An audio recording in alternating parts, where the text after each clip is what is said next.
Oke, Assalamualaikum warahmatullahi wabarakatuh. Selamat malam semuanya. Karena di sini kondisinya malam, jadi selamat malam ya.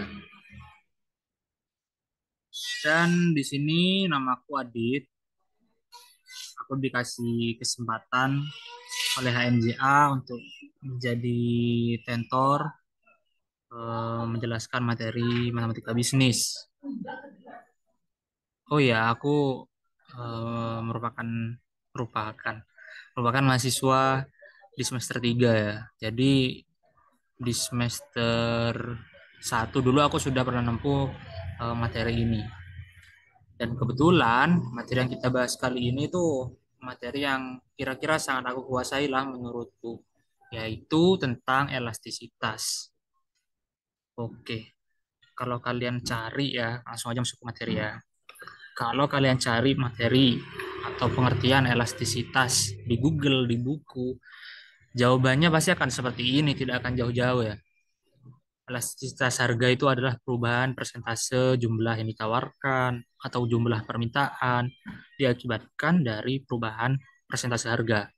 Ya intinya kalau harganya berubah, permintaannya berubah atau penawarannya berubah.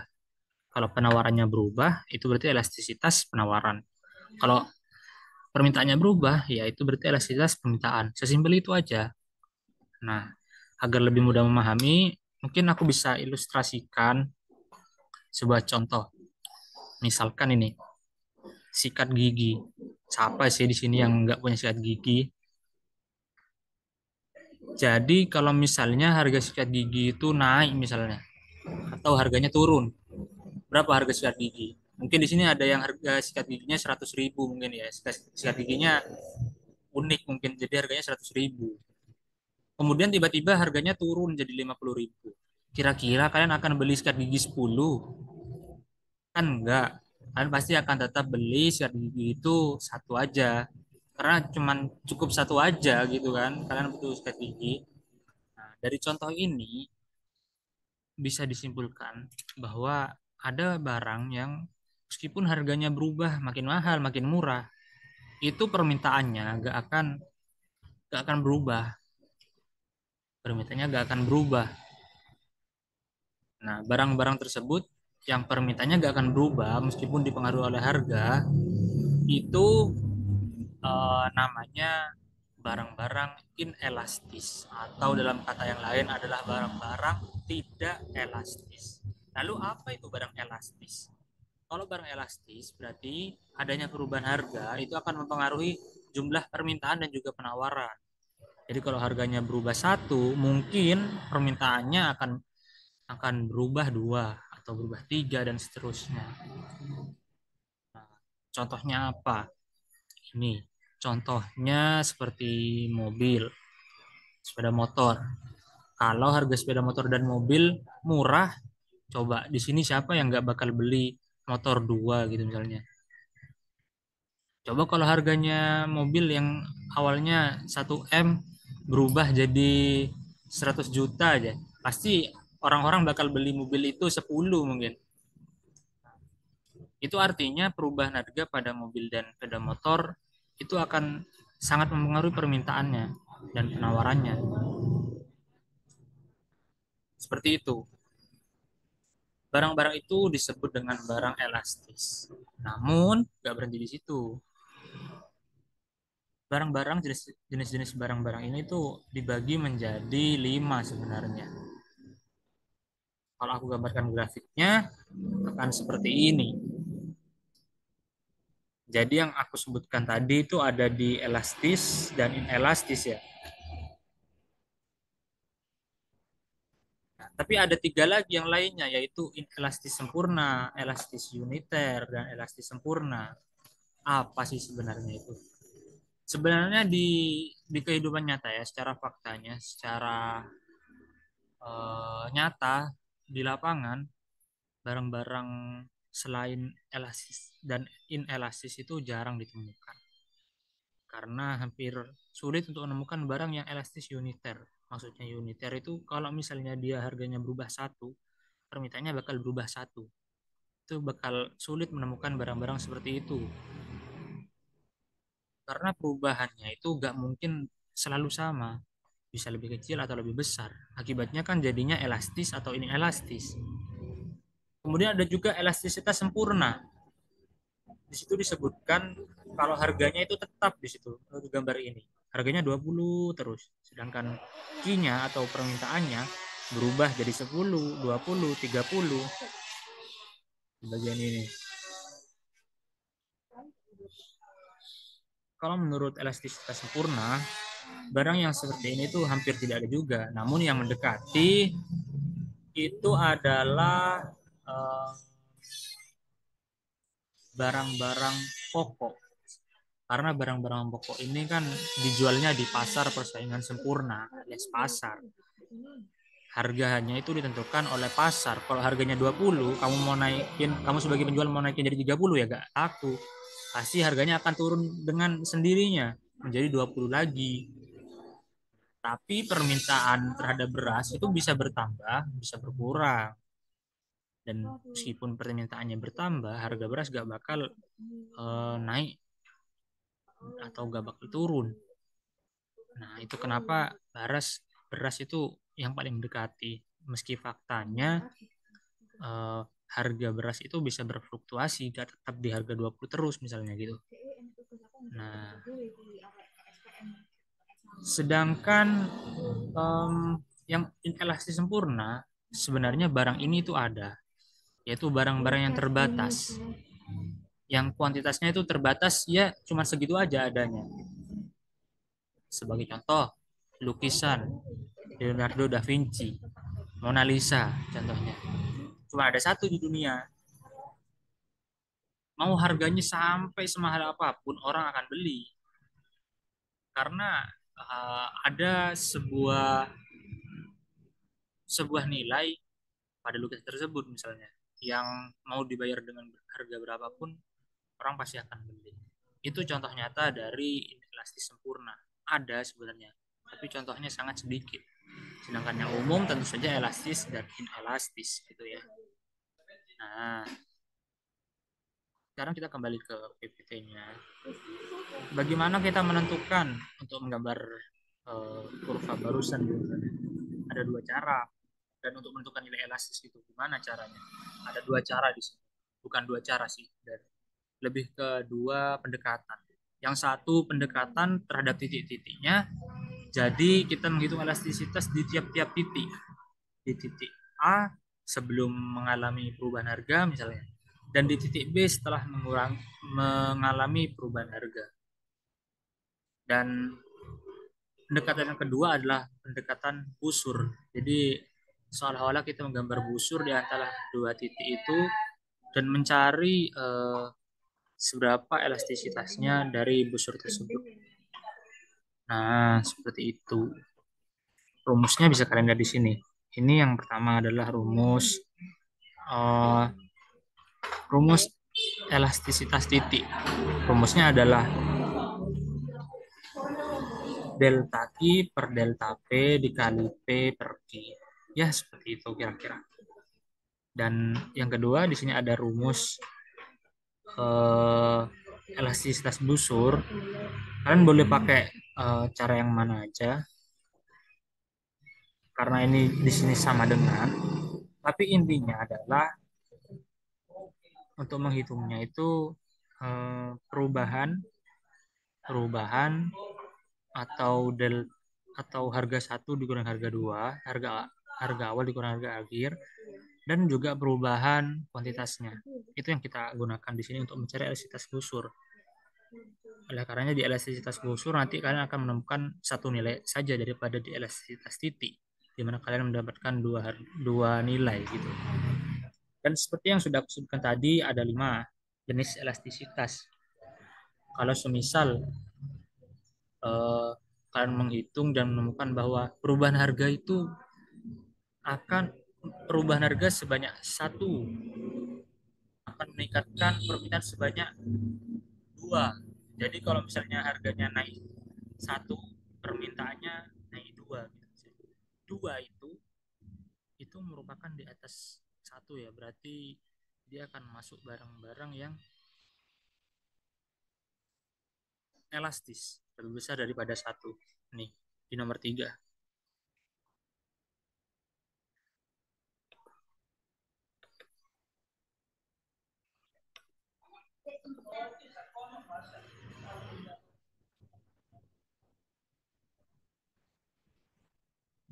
Nah, sedangkan semisal eh, harganya yang meningkat satu itu ternyata memberikan perubahan permintaan menjadi 0,5 gitu. Itu artinya 0,5 kan di bawah satu. Itu berarti barangnya inelastis.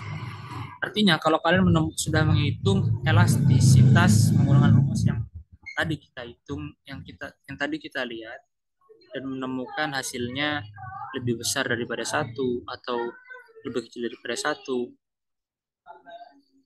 Nah, itu adalah eh, takaran yang digunakan untuk menentukan suatu barang itu elastis atau tidak elastis.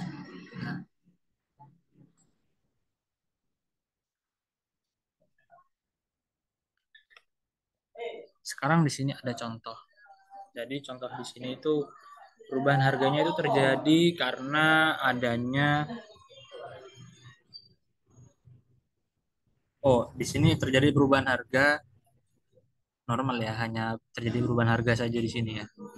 Nanti di contoh lainnya ada yang perubahan harga karena adanya pajak gitu.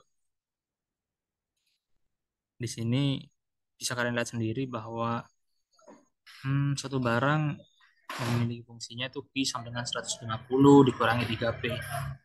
Dan permintaannya dan elastisitas permintaannya yang harus kita cari. Pada P sama dengan 40 dan P sama dengan 25. Dan P sama dengan 10. Jadi ada 3 titik nanti jadinya.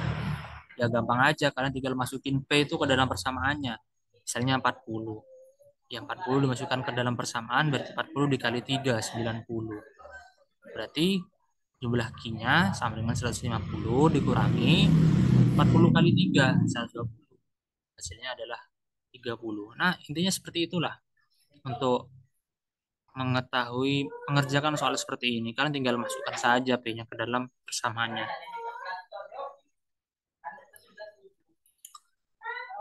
Maka akan diketahui jawabannya seperti ini.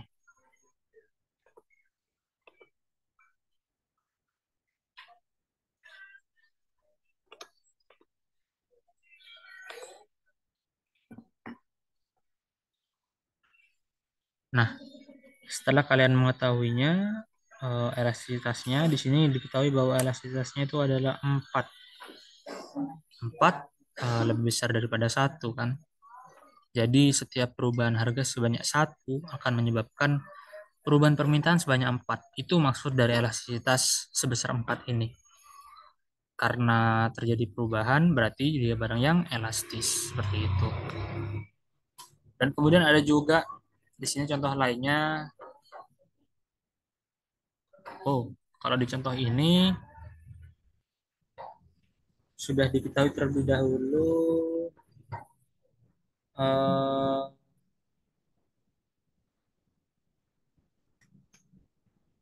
sudah diketahui fungsi permintaan tentunya ya, yaitu Q sama dengan 9 per P pangkat 3. Kalau kita ingin mencarinya, maka dapat disederhanakan fungsi itu menjadi 9P pangkat min 3.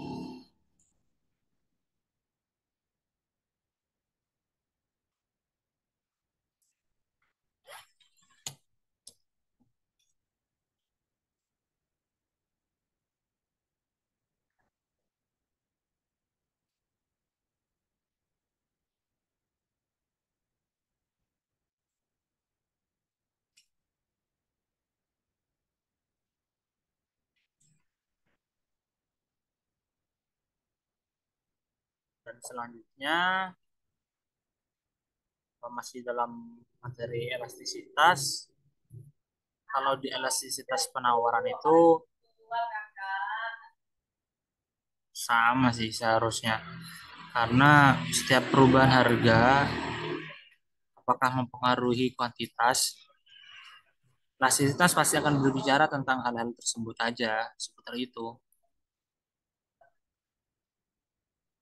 Jadi kalau bisa disimpulkan dari materi elastisitas ini, intinya adalah bahwa elastisitas itu adalah seberapa pengaruh sih perubahan harga itu mempengaruhi permintaannya. Kalau misalnya harganya naik satu, apakah permintaannya bakal naik satu? Kalau iya, sama-sama naik satu, itu artinya dia unitary ya, sama.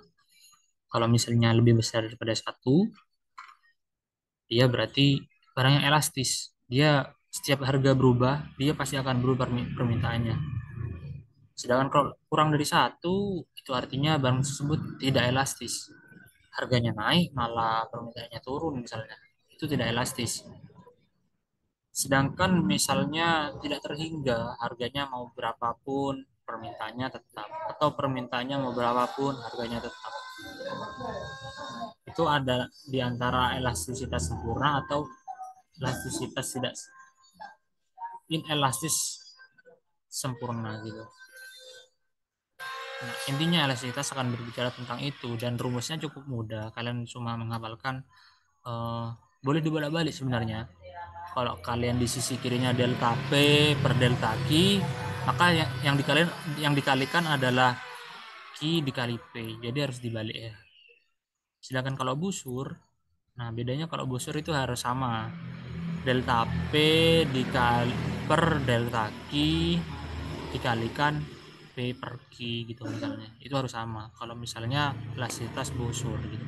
Intinya itu saja sih di materi elastisitas ini. Cukup mudah. Yang susah mungkin kalau kalian disuruh menggambar ya. Kalau kalian disuruh menggambar, kalian tentukan ininya sih. Kalian gambar satu titik dan jangan lupa di titik yang nol juga dicari. Misalnya pada contoh soal. Pada contoh soal ini misalnya kalau kalian disuruh gambar di sama dengan 150 min 3P ya kalian coba tutup angka eh, min 3P-nya. Artinya P-nya dianggap 0. Berarti I sama dengan 150. Ya udah kalian bikin titik di garis di Cartesius itu Q di garis Q kalian bikin 150. Kemudian kalian tutup lagi yang Q. Anggap saja Q-nya 0. Maka min 3P-nya akan berpindah ruas. Sehingga P sama dengan 50. Ya udah kalian bikin di garis P 50 dan kalian tarik garis. Sudah, gambarnya seperti itu saja. Kira-kira seperti itu di materi elastisitas ini. Kalau misalnya ada pertanyaan, mungkin kalian bisa, karena ini bukan Zoom ya, ini adalah video, jadi mungkin kalian cari-cari sendiri dulu dan pertanyaan-pertanyaannya rangkum dan coba ditanyakan ke kakak-kakak kalian karena mungkin aku gak bakal sempet untuk menjawab pertanyaan kalian deh karena ini bukan di Zoom tapi ini video. Oke, kira-kira itu aja dari aku. Terima kasih ya. Wassalamualaikum warahmatullahi wabarakatuh.